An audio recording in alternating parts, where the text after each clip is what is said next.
I'm enjoying how irritated you are. I don't want you to be irritated about I feel like anything. I have not acted more irritated. I've just expressed that I'm more irritated. Okay. It's not more irritated. Why is that funny to me? Well, you know why? The reason it's giving me so much joy right now. It's supposed to be a fun Christmas episode with joyous Christmas things. Isn't that awesome? No, I don't like Christmas. I figured. I didn't have to ask. I knew it. I figured. Why do you hate Christmas so much? I'm a socialist.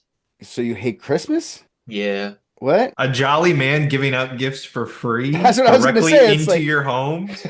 Well, that's fake. That's fake though. It's if anything, it just reinvigorates my beliefs because it's just a false narrative and ultimately everything's just, capitalism behind the screen anyway. you're goddamn right it is.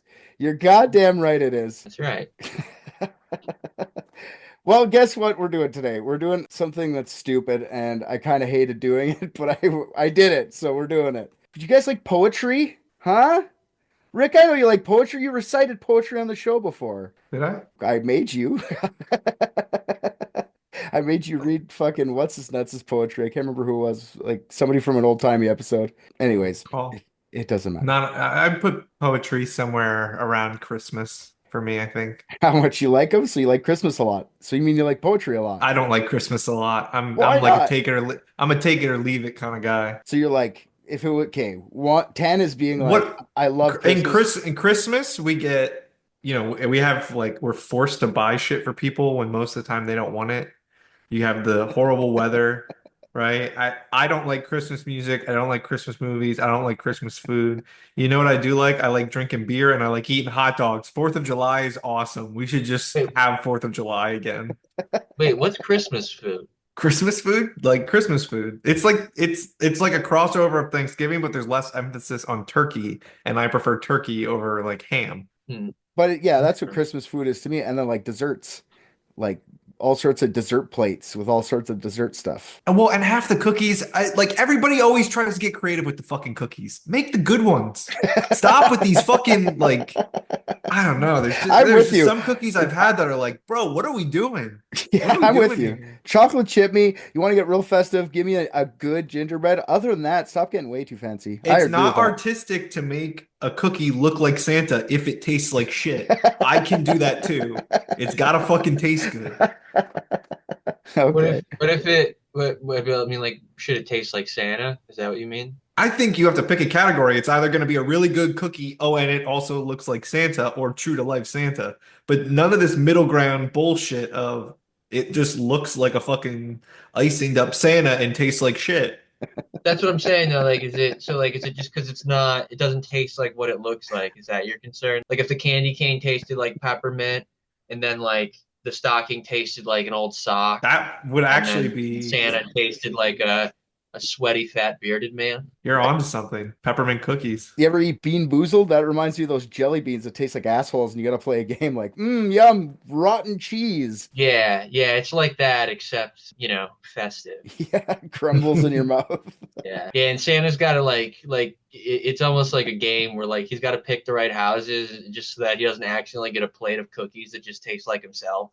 That's really disgusting. I'm a big Yeah. cookie hater. I need them to be soft. I can't do it when they're fucking crunchy. It's just like Yeah. powder. Fucking coward, bitch ass.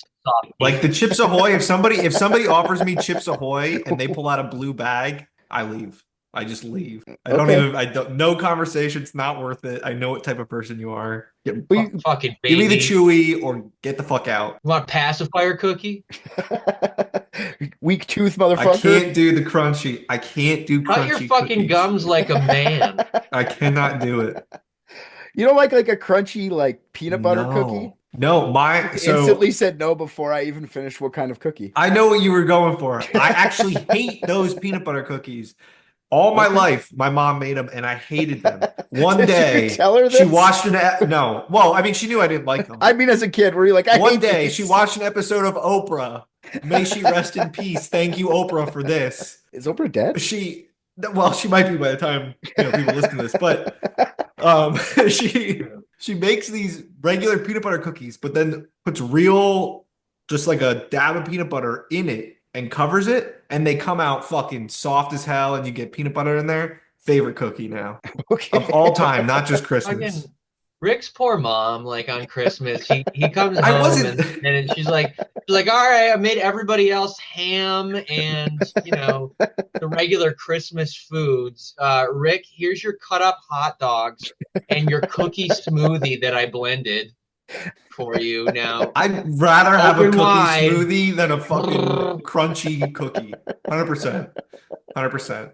Cookie Well, smoothie sounds good. Like a big ass high chair, just getting spoon fed cookies and Nathan's. This sounds like a Christmas like dinner, which is awesome. Okay, poetry, Christmas. How does it all go together, Richard? An elite team of private detectives. What if balloons are aliens? Maybe that's the key component we're missing. Cover-ups. John's guilty. Mysteries that need to be solved. Maybe Mormons need mountains. Richard, shut up.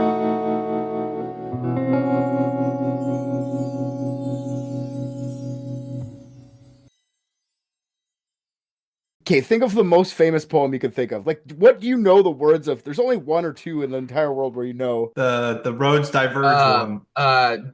Green eggs and ham. Okay, what's the Roads Diverge one? I don't know that one. Oh my God. The I'm sorry I asked you. I thought you knew it. You said you knew it, and I was like, oh, okay, say it, and then you didn't know it. the Road Not Taken by Robert Frost. It starts two roads diverge in a yellow wood. That one. No, I think it was by Dr. Seuss.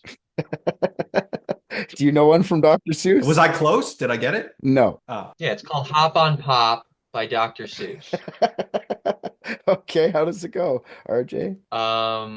I think it's something about jumping on your father. I don't know if that's supposed to be like a metaphor for like generational trauma or something. I feel like your dad had different books than my dad. Yeah, probably. Okay, well, You said poetry, right? Is it Empire State of Mind? I'm thinking we're talking Christmas here. So Okay. like Run This Town. it was the night before Christmas. We all know the first lyric. That's a fucking ditty. That one. 'Twas the night before Christmas. The first couple lines we all know, right? It's just ingrained in culture, right? Did Dr. Seuss write that one? You know what? Perfect time for me to do this. Is that a poem? That just feels like a story. Who wrote The Night Before Christmas? Mr. Livingston or Mr. Moore? That is what I charge you to determine, and I leave that up to you. So yeah, or Dr. I could just Seuss. watch that straight through. Or Dr. Seuss. I could play it. I watched it already. I'm in. If it wasn't Dr. Seuss, then I don't know it. Yeah. 'Twas the night before Christmas. There's a lot of debate as to who actually wrote it. Some guy claimed it. Some guy never really claimed it, but other people in his family said, whoa, he never wrote that. My dad did. Or my grandpa did. So it's kind of that's the Christmas episode. Who wrote 'Twas the Night Before Christmas? Isn't that Is fun? Green Eggs and Ham a Christmas poem? Since ham is a Christmas food. It's just gonna be a Dr. Seuss episode. You said poems. I don't know who else does poems. Correct. I think I know who did it. You think you know who did it? It was Dr. Seuss. At the end of this, we all know it's gonna be Dr. Seuss now. So it was written it was published in 1893 by American poet Clement Moore, or as it was originally called, An Account of a Visit from St. Nicholas. Isn't that like a better name, kind of? It's so old school and proper. An Account of a Visit from St. Nicholas. I like Yeah, it. it doesn't rhyme or have any alliteration. That might not be Seuss. Yeah, no, it's not Seuss yet. Clement Seymour later in life claimed that he wrote it for his kids on Christmas Eve. One night he wrote the whole 'Twas the Night Before Christmas. And I don't know if you guys have heard this whole entire thing in its entirety. It's fucking no, it's long. Or so I've heard if I read anything other than Oh yeah, fuck. I'm being a character. I'm gonna read a good portion of it here. Because there's some stuff like, okay, what do you know from the story? From the poem, so I don't have to read everything. I'll just read some shit that you don't know. Like you remember like sugar plums dancing in their heads? No, you guys aren't gonna talk today. I just found I I was looking up the story and I found it on Amazon under Kindle, and the fucking author literally says Henry Livingston Jr., not Clement Moore. Oh yeah, that's hilarious. We'll talk about why that's happening. It's just a recent development, I guess. I'm doing it. You guys are listening, and it's gonna be fun. The whole thing? Well, I'm gonna do the whole thing. I think, yeah. It's too I long. mean, I think you can definitely do that and then splice it in. Okay, cool. 'Twas the night before Christmas, when all through the house not a creature was stirring, not even a mouse. The stockings were hung by the chimney with care, in hopes that St. Nicholas soon would be there.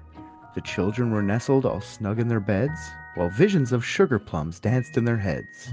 And Mamma in her kerchief, and I lay in my cap, had just settled down for a long winter's nap. When out on the lawn there arose such a clatter, I sprang from my bed to see what was the matter. Away to the window I flew like a flash, tore open the shutters and threw up the sash. The moon on the breast of the new fallen snow gave the luster of midday to objects below, when what to my wandering eye should appear but a miniature sleigh and 8 tiny reindeer, with a little old driver so lively and quick, knew in a moment it must be Saint Nick. More rapid than eagles, his coursers they came, and he whistled and shouted and called them by name. Now Dasher, now Dancer, now Prancer and Vixen, on Comet, on Cupid, on Donner and Blitzen. To the top of the porch, to the top of the wall, now dash away, dash away, dash away all. As dry leaves that before the wild hurricane fly, when they meet with an obstacle mount to the sky, so up to the housetop the coursers they flew, with the sleigh full of toys and St. Nicholas too. And then, in a twinkling, I heard on the roof the prancing and pawing of each little hoof. As I drew in my head and was turning around, down the chimney St. Nicholas came with a bound. He was dressed in all fur from head to his foot, and his clothes were all tarnished with ashes and soot. A bundle of toys he had flung on his back, and he looked like a peddler just opening his sack. His eyes, how they twinkled, his dimples, how merry, his cheeks were like roses, his nose like a cherry, his droll little mouth was drawn up like a bow, and the beard on his chin was white as the snow. The stump of a pipe he held tight in his teeth, and the smoke it encircled his head like a wreath. He had a broad face and a little round belly that shook when he laughed like a bowl full of jelly. He was chubby and plump, a right jolly old elf, and I laughed when I saw him, in spite of myself. A wink of his eye and a twist of his head soon gave me to know I had nothing to dread. He spoke not a word, but went straight to his work, and he filled all the stockings, then turned with a jerk, and laying his finger aside of his nose, and giving a nod, up the chimney he rose. He sprang to his sleigh, to his team gave a whistle, and away they all flew like the down of a thistle. But I heard him exclaim, ere he drove out of sight, "Happy Christmas to all, and to all a good night." Wow, that was a great poem, Richard. Thanks. I Not bad. really like the way that you recited that, despite the fact that it wasn't very susical. That's the poem, probably the most famous poem of all time, really, I think. You said the diverging road one that you didn't even know the name of, but I mean, Have we not heard of Cat in the Hat? yeah. It's like a children's book, though, right? Cat in the Hat? Yeah. I mean, no, I think an adult man wrote it. Twas the Night Before Christmas not a children's story? I don't think kids are very good at writing books. Yes, it is a children's story now, but it was published as like a poem in a magazine for Christmas. There's a couple stuff that I forgot when I read through the whole thing. It literally has like Santa smoked on a pipe. I forgot what it says. The stump of a pipe he held in his teeth, and the smoke it encircled his head like a wreath. Like Jesus Christ, the Santa smoking. And I like that. I didn't remember that. And there's no mention of him being in red at all. That's something that has been added by Coca-Cola. They just say like he's covered in fur, which when I hear a big fat, little short fat dude covered in fur comes down your chimney and drops off covered in He's soot. little? Yeah, he's supposed to be little, and his Say reindeer he's are little. Yeah. Well, I'm going back to the pipe held by his teeth. I'm trying to think, what could I rhyme with a wreath? Not a whole lot. Well, you don't have to say smoking. You could say anything with teeth. Bequeath. Bequeath. Yeah, you guys. But it wouldn't be believable because Santa is a man of culture, so he can't hold like a cookie between his teeth because he would obviously have a chewy one, and that would be hard to manage going up and down a chimney. If he had a hard one in there, it would be like a mouth guard. But and you wouldn't want to hold it in your mouth for long if it tasted like you. So Yeah, that that's makes true. True. you wanna hoard it Disgusting down. Santa flavored. Why don't they make reindeer ones? Oh, even worse, probably. Reindeer's probably pretty good. Gamey, but delicious. Being gamey, I feel like they're too domesticated for it. Yeah. Reindeer? Yeah. Okay. Those I'm ones. actually now anti "Twas the Night Before Christmas" because it also talks about how he was a right jolly old elf. Don't you dare put Santa in the same category as the elves. Don't you fucking dare. That's Different. crazy. That means if he himself is supposed to be an elf, that means he's like those like back when they like were doing the slave trade and they had like other slaves become slavers of slaves. He's like he's a race trader. Oh, Or Santa's just multiple elves standing on top of each other in a trench coat. That's worse. That's more of them that are traders then. that's true. Or you're reading the poem now. Do you have any more on that before I go on? Because, yeah. Jolly old elf. Are we trying to figure out if Santa's an elf? No, Okay. no. We're trying to figure out who wrote this poem. Okay, so Night Before Christmas, written by American poet Clement C. Moore. There are claims, and have been for years, like 100 plus years, that Clement C. Moore didn't even author the poem. He just claimed to have written it. So let's talk about Clement C. Moore. He was born in New York City, 1779. He went to Columbia University. His dad was a pastor, German. His wife was Dutch. They were fucking rich ass people in New York City. They lived in like a fancy 4-story townhouse in the 1700s. Super loaded. Probably one of the most famous people, Clement C. Moore, at that time in New York City. Super famous. "Twas the Night Before Christmas" comes like he claims authorship to that later in his life, but he was still famous before that. But "Twas" is definitely his most famous work for sure. Clement C. Moore was a poet, but more of his life he was like a professor or a scholar. He did publish a bunch of books, but only a couple poetry ones. One of his earlier works is entitled "A Compendious Lexicon of Hebrew Language." So a Hebrew dictionary. That was his last publication before a book of poetry. Was he Jewish? No, he's a German guy, but he was a professor of what they called Oriental and Greek literature. Well, yeah, everyone knows you just mix together Chinese people and Greeks and then you get I'm just saying he's a worldly scholar, so he's writing Hebrew text. I don't get it. Yeah, I have a feeling it was all wrong. Probably. Not to mention, though, even better, he was also a professor of divinity and biblical learning. So he was one of those professors. The pedophile kind. Gotcha. Yep, that's the kind. I do love that he used to be like a super religious guy because I find it funny that Santa Claus is what basically made Christmas not like a religious holiday. And he said he invented Santa Claus, basically. So, like, I think that he would have hated that, and I love it. So that makes me happy that that happened to him post life. I mean, I'm sorry, is that the narrative that story invented Santa Claus? Basically, yeah, basically in the way. Like we talked about Sinterklaas and all that kind of stuff Yeah. in our episode a couple of years ago. That's really where the major origins of it. This is more like how the modern version of Santa Claus came to be, like a guy dropping off presents at your house and stuff like that. But okay, but Santa's not like a hairy dwarf that smokes dope like that guy envisioned.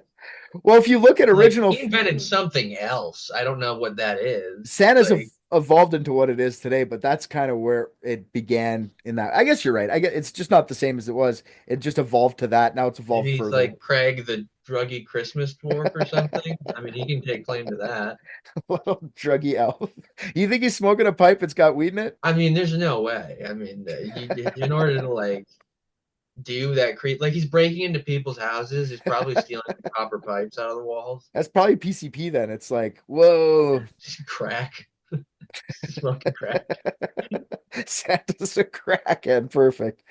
Yeah, so I love that Clement Seymour basically killed Christmas as as like a religious holiday. That makes my like I said, he did write poetry. He's rich, so let's keep that in mind too. "'Twas the Night Before Christmas" was published in 1823 in the New York Troy Sentinel, and it was done so anonymously. No one really knows who submitted it, but the theory is that one of Moore's family members submitted it without his knowledge. And after that year, it became an instant classic. Like it's still cemented in all our brains, I think. And for the first few years of it being published, no one really cared about who authored it. And it was just like this fun, whimsical thing that people said around Christmas and told each other. Read past New York, right into the zeitgeist of its time. Poem remains anonymous for another decade or so until 1936, or sorry, 1836. I was Or say, fuck, that dude lived a long time. no, 1836 or 1837. I've seen both dates thrown out there. It was attributed to Clement Seymour by another poem or another poet named Charles Fenno, and he was releasing an anthology of poetry called, and I think it's called the New York Book of Poetry. I looked it up. I couldn't figure out the perfect year. I think it's that one. And Twas the Night was attributed to Clement Seymour. It was published with the name Clement Seymour. Moore himself in 1936, after a decade of it already being out, didn't even like claim it. He said he just let it happen. He just let it be published. He never went out anywhere and said, "Yes, I wrote it." He didn't deny it either. So let's just put it that way. And then for another 8 years, in 1844, Moore took Twas and he included it in his collection of poems, which he just called Poems. What if he didn't know how to read, and Could that was it? Like he didn't realize that people were like attributing it to him because he couldn't read everything that was saying that's what was happening. Sure. I feel like that's a stretch because he was a professor of lots of things, but you never know. Maybe he just couldn't read English, only Nah, I Hebrew. think he was just guessing and just got right a lot. I mean, it had to happen to somebody at some point, right? Yeah, once you have enough money, you don't have to do anything. You just get other people to do it for you. So you had other Oh yeah, people. it's great. Well, or awful, depending. So when Moore releases his book, Poems, he changed the poem slightly. Two of the reindeers' names were changed. Donner and Blitzen didn't always have those names. In the original New York Sentinel publication, those two reindeer were named Dunder and Blixum. A little bit of a change there. Lots of people say it's an editing process. An editor changed it for whatever reason. Sure. He doesn't know how to spell. I mean, that was we Yeah, established that. perfect timing for me to say Yeah. that. Once Poems is out, this is when Moore starts to take ownership of the poem. He never actually published a book of poetry before, and he probably never would have done so, but his kids implored him to write the book, including Twas. Twas was the big seller of the book. And now that the cat's out of the bag that he'd written Twas, everyone kept asking what was the motivation for him writing it. Like I said, he told them that it was a Christmas present for his daughters on Christmas Eve, and he just like wrote it in one night. Moore later told the New York Historical Society that he based Saint Nick off of a fat Dutchman that lived in his neighborhood. Basically, what he said. So he just found a little pudgy guy. Saint Nick's little belly full of jelly. It's my favorite neighborhood fat crackhead. He lives in Dutch that box. How do you Dutch spell Nick. Dutch Bill? SANT T. T, yeah. That's funny. So yeah, until the death of Moore in 1863, it was widely accepted that he wrote the poem. Still is. To be honest, that's the first time what Rick told me that somebody said it's Livingston who wrote it. That's the first time I've seen it anywhere written down. So that's fun that it's changing. Now we can get back to the mystery here. So little known fact to the general public, authorship of the poem has been brought into question since the 19th century, like 100 years ago plus. Around the time of Moore's death, his granddaughter, or a granddaughter of a guy named Henry Livingston Jr., saw a copy of the poem with Moore's name attached to it, and she was furious. She claimed that her grandfather had written it and recited the poem to her and her relatives as early as 1808. Livingston was long dead by the time his granddaughter was furious. Livingston had actually died in 1828, almost 5 years after the original Twas was published in the Sentinel, and 16 years before Clement Seymour published his book, Poems. So let's talk about Henry for a couple seconds here. Henry Livingston Jr. was born in Poughkeepsie? Poughkeepsie? Is that how you guys say that name? Poughkeepsie? It's like Poughkeepsie or Poughkeepsie. Sounds right to me. Yeah, it's in New York State. Yeah, he was born in Poughkeepsie, October 13th. Poughkeepsie. Poughkeepsie, whatever. 1748, he owned a farm that his dad passed on to him. He also had a dock that he used for trade around Poughkeepsie in the New York area on the Hudson. Livingston was a fiddle player, drew a lot of pictures, wrote a lot of stuff. He was an all-around artist for the time. He was married to a woman named Sarah, and they had a daughter named Catherine before he left for the Revolutionary War as a major. He didn't publish any of his poetry until he got back from the war, at least. He wasn't a professional poet, let's say, but after the war, he basically went back to farming. But like I said, he's always creating, always writing stuff. One of the many things that he used to publish stuff in the New York Magazine and the Poughkeepsie Journal, but he always published anonymously. Well, mostly anonymously. A lot of the time, he would just sign it with R for whatever reason.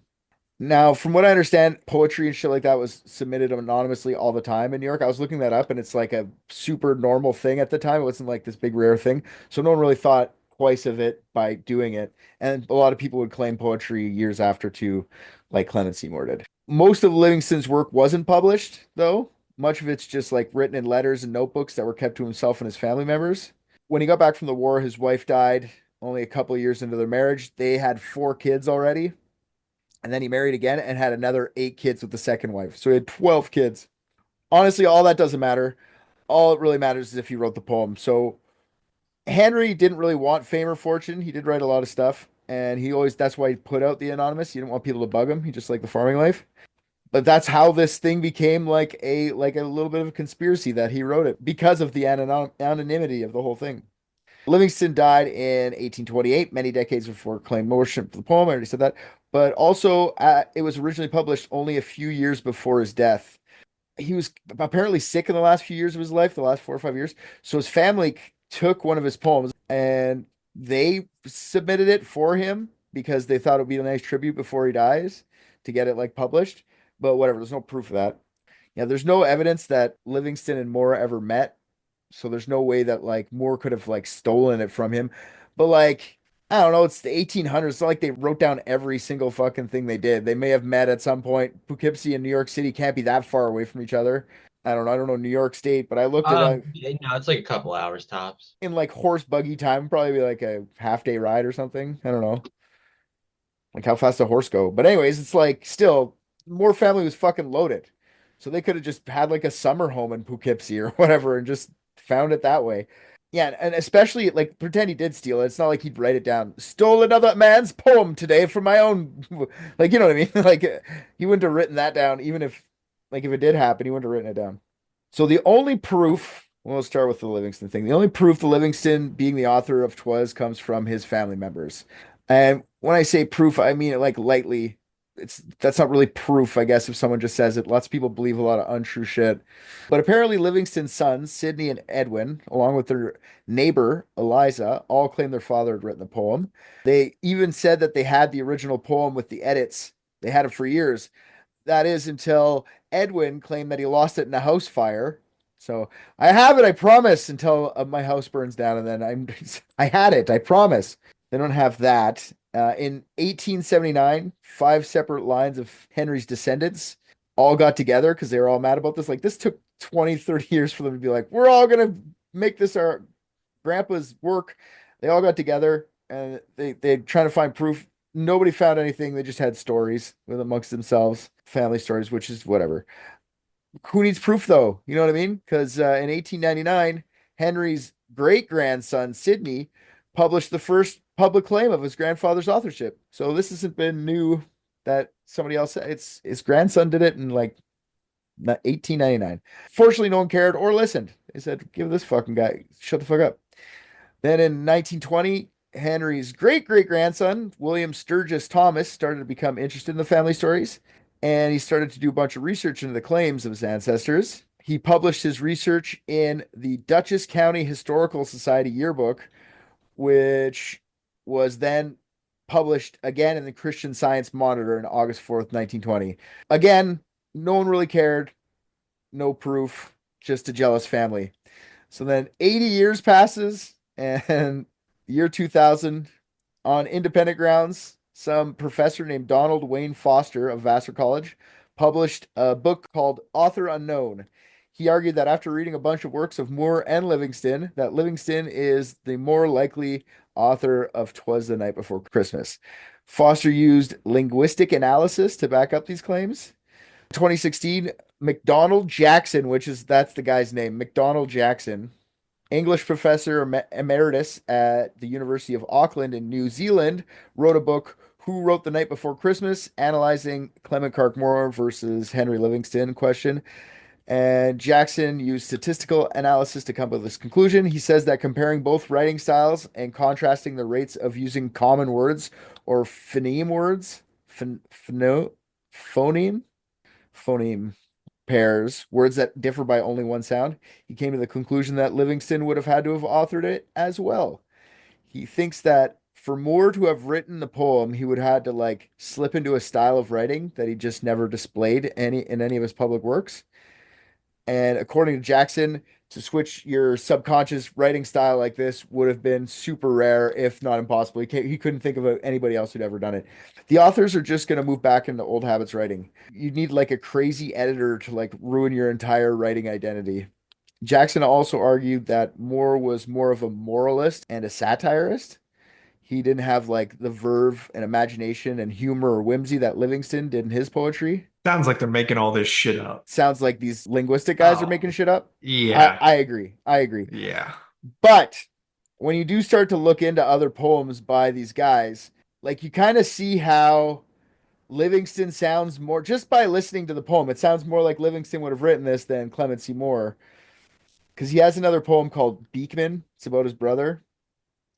I'll read a little bit of it. I'm going to read the whole thing, but you'll see how it has kind of like the same feel as Twas the Night. So, to my dear brother Beekman, I sit down to write. 10 minutes past 8, a very cold night. Not far from me sits, with a ballancy cap, on her very good cousin, Elizabeth Tappan, or Cap on Tappan. Tighter young seamstress you near wish to see, and she blessings on her is sewing for me. A new shirt and crevets this morning cut out. She tumbled in heaps and lie huddled about. You know what I mean? It like has that same like dancey sing-song way of saying, like the way the lines are. And I'll read you some more stuff in a bit, and you'll see like what he means. Like I could go through that whole thing, but it's not really worth it. But do you understand what I'm saying? How it has kind of the same like I forget what they Yeah, they're called both it. poems for sure. It's a da, da, da, da, da, da, da, da, or whatever. It has the same like bounce to it. Hey, I'm on team whichever guy is dead because They're both dead. or are they both dead now? Yeah, they're alive in the 1800s. Which one died first? Henry Livingston Jr. Hmm. There's a lot of like so-called like proof out there that Livingston wrote it, but like there's like actual real proof that Clement C. Moore wrote the poem "Twas the Night Before Christmas." Mainly the fact that he wrote 4 manuscript copies that he all signed, and they can all be accounted for. They exist to go look at. And there's also the fact that people who knew him while he was alive credited him with authorship in writing in other places, all over the place. Not to mention that he took credit for the book himself. I know that the other guy said he didn't, but he says he does. Does that cancel like opinions out? You know what I mean?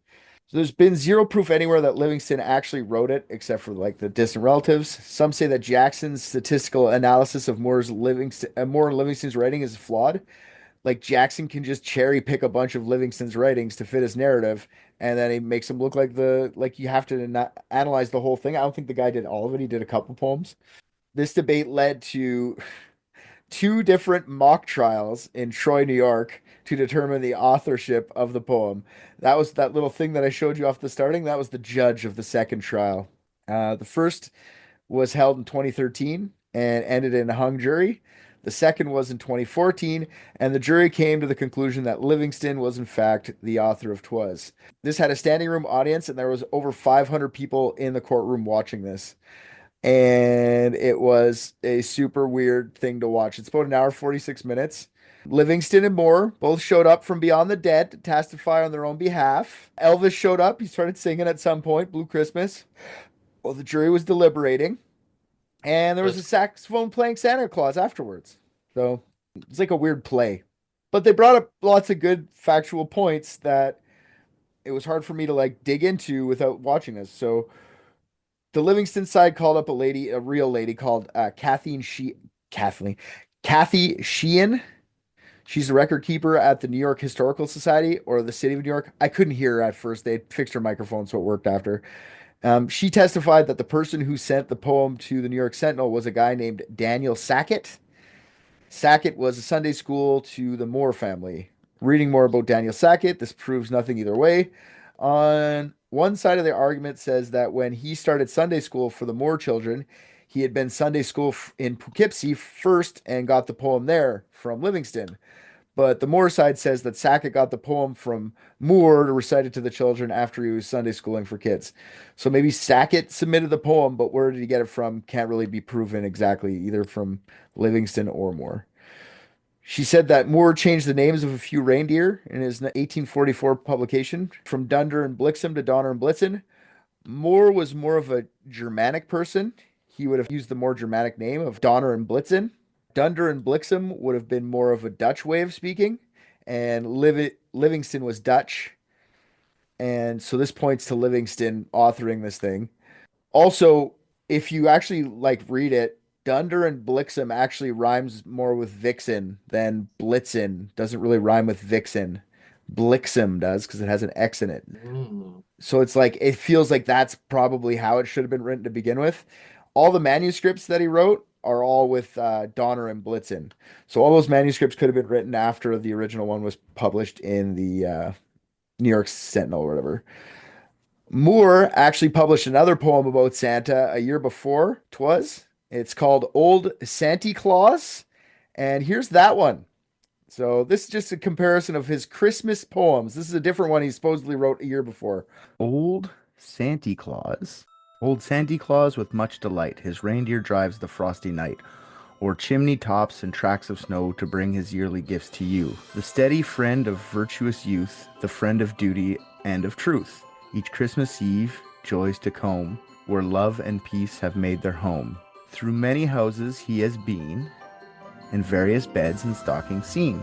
Some white as snow and nearly mended, others that seem for pigs intended. Where'er I found good girls or boys, that hated quarrels, strife, and noise, I left an apple or a tart, or wooden gun or painted cart. To some I gave a pretty doll, to some a peg, to or a ball. No crackers, cannons, squibs, or rockets, to blow their eyes up or their pockets. No drums to stun their mother's ear, nor swords to make their sisters fear, but pretty books to store their mind with knowledge of each various kind. But where I found the children naughty, in matters rude and temper haughty, thankless to parents, liars, swearers, boxers or cheats or base tale bearers. But this is where I'm like, holy fuck, this can't be the same guy. I left a long, black birchen rod, such as the dread command of God, directs a parent's hand to use when virtue's path his sons refuse. Yeah, that one has a little bit of a different tone. Jesus Christ, this poem tells you to beat your children if they're bad. With a stick! I left a fucking stick. That sounds very Dutch. It does, but does it sound Dutch to you? That doesn't sound German to you? I don't know. I dislike them both equally, so sure. That's when we can prove Clement C. Moore wrote in 1822.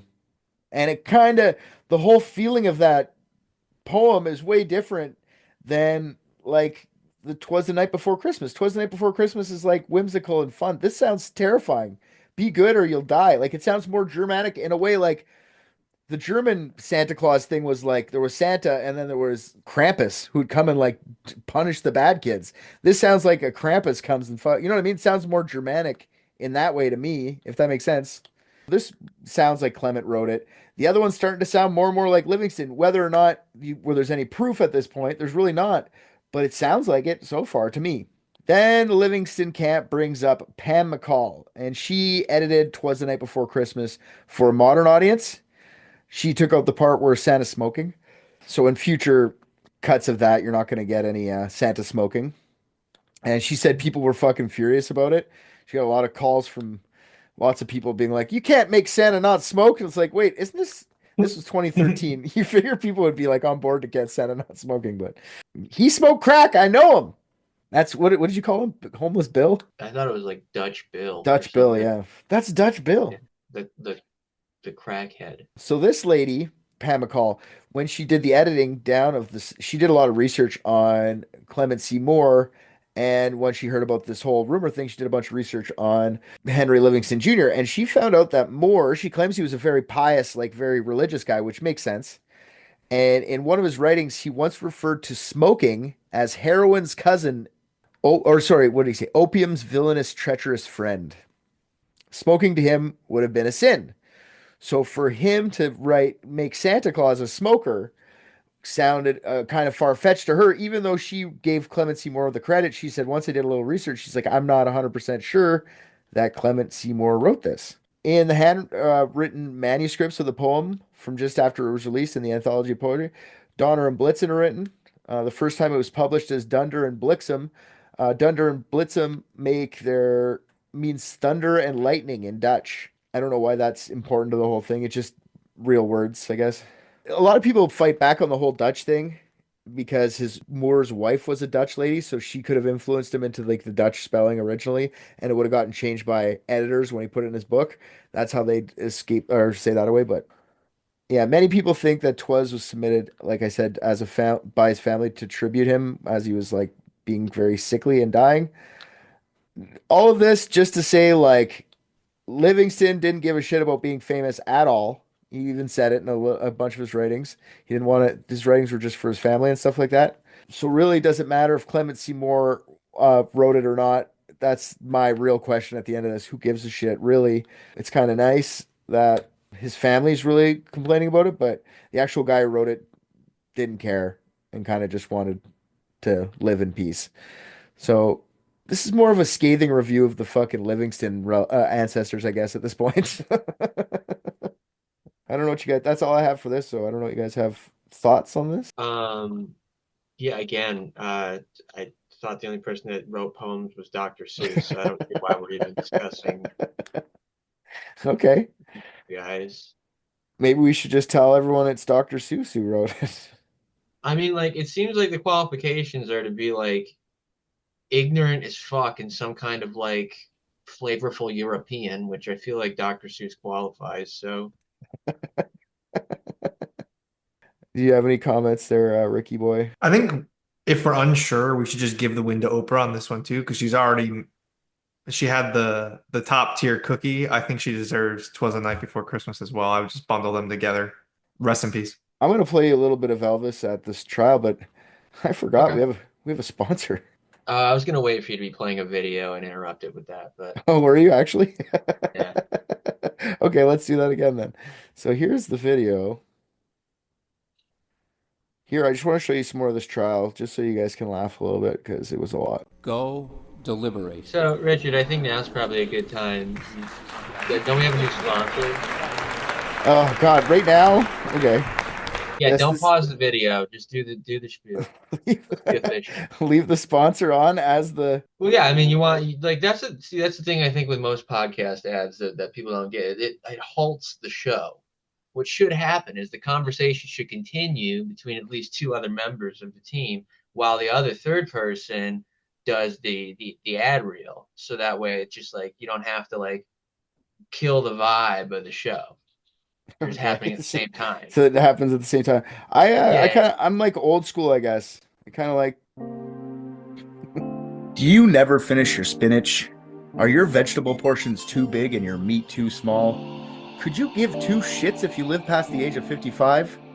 Then try Goodbye Greens. Goodbye Greens uses whatever ingredients cost the least to make you the greasiest, high-fat, high-sugar meals at a low, low price. The pre-packaged meal kit gets delivered to your house in a Ziploc bag, ready to eat. Don't even get a plate. Just open the corner of that bad boy and pop it in the microwave for 2 minutes. Simple as that. This burrito has a bite out of it. At least I think it's a bite. Goodbye Greens meal kits still too expensive? Our power price discount dumpster dive kits will splash you right in the savings. These discount meal kits are salvaged from the floors and trash cans of inner city 7-Elevens across the US and Canada. Me and my family got the expired taquito box, and let me tell you, after 2 minutes in the microwave, we couldn't even tell that there was dust on it anymore. And if you need vegetables, know that we send them. Also, know that these vegetables were deep fried at a certain point. The french fries and the deep fried pickles don't even need to be warmed up. They're so good. Go to goodbyegreens.com right now to get our exclusive offer of 50% off your first 3 meal kits. Just type Dicks at checkout for 50% off all the greasy, disgusting, probably half-chewed junk food your soon-to-be heart-attacked heart can handle. Goodbye greens. When you want greasier meat, a bigger belt, and a fuller wallet. That's Dicks, D-I-C-K-S at checkout for 50% off the first 3 months. You're welcome. We're buying the website. My coupon code is not working. No? Did you write Dicks with an extra S? Oh, no, I didn't. Okay. We should definitely buy the Still website. not working, but I will blame it on my computer. Okay. I'll just send you get a free one. I'll just send you a free one. Here's a little bit of that Elvis singing for you.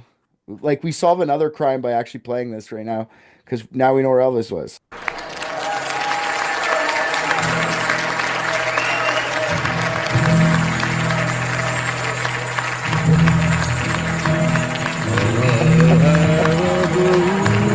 Like, why? I'm not gonna lie, I thought you were fucking joking. I was not joking. What the fuck is this? Like, you just know that's the same room that, like, a black person was innocent, like wrongfully convicted of a crime.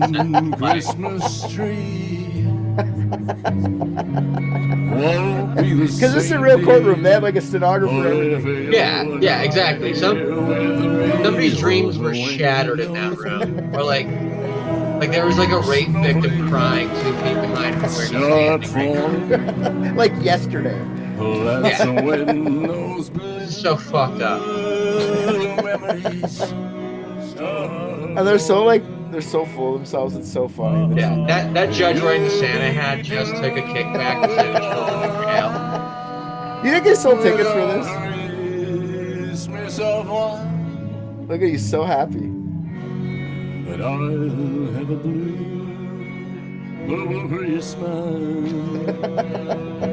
And when I didn't realize there was an Elf 2 playing a saxophone. Which one of those is smoking crack? That's a big pipe. It's not a saxophone. Yeah. Anyways, this is why I was like, oh, they're like changing it to, because people are taking this trial as like I don't know who else changed somebody wrote Henry Livingston Jr. That must be because of that trial. But that's the trial that everyone's like, oh yeah, it must be right. Like this jury must have known what they're doing. The fucking Elvis, you know what I mean? Like, is that how they're changing it now? Because I never saw anyone attribute it to Henry Livingston Jr. yet. So thanks for finding that, Ricky boy. It doesn't really matter at the end of the day because it's fucking 150 fucking years. The worst holiday there is. Yeah. It is the worst one, yeah. It might be. Honestly, it might be. Because it's like so drawn out. Yeah, it's tough. Okay. Well, are we going to say Merry Christmas to these guys or go fuck yourselves? Like, what are we doing now? If you don't like the Christmas. Merry Christmas, guys. You're doing it? You're going to play the game? You don't like it, but you'll still do it? I know, that's what I'm saying. Well, I mean, I'll still say Merry Christmas. I'm not one of those, like, I mean, I'm not like you have to say Happy Holidays, but for all the wrong reasons. What about, do you say Merry Christmas to people as you leave the room, RJ? Around Christmas? No, I'm a Happy Holidays guy just because I know it upsets some people. The Happy Holidays upsets people? Yeah. They don't like that. Oh. People are like, I feel like these are made up problems that nobody actually cares about. Does anybody actually care about? I agree. That's why I do it. I don't do it because I care. I just think it's funny. Okay, well, Happy Holidays, everyone. And then when they say you mean Merry Christmas, I go, what's that? What's that one? Is that like Kwanzaa? Are you a Kwanzaa guy? Yeah. Yeah, I mean I am. I don't know what this Christmas shit is, but you seem like a Kwanzaa guy. Fucking liberals trying to push all these new holidays on us, like Christmas. It doesn't even sound like a thing. It's definitely the liberals pushing on you. I'm sick and tired of this fucking war on Kwanzaa. I just watched Private Dicks and I think RJ's the funniest. What? Come on.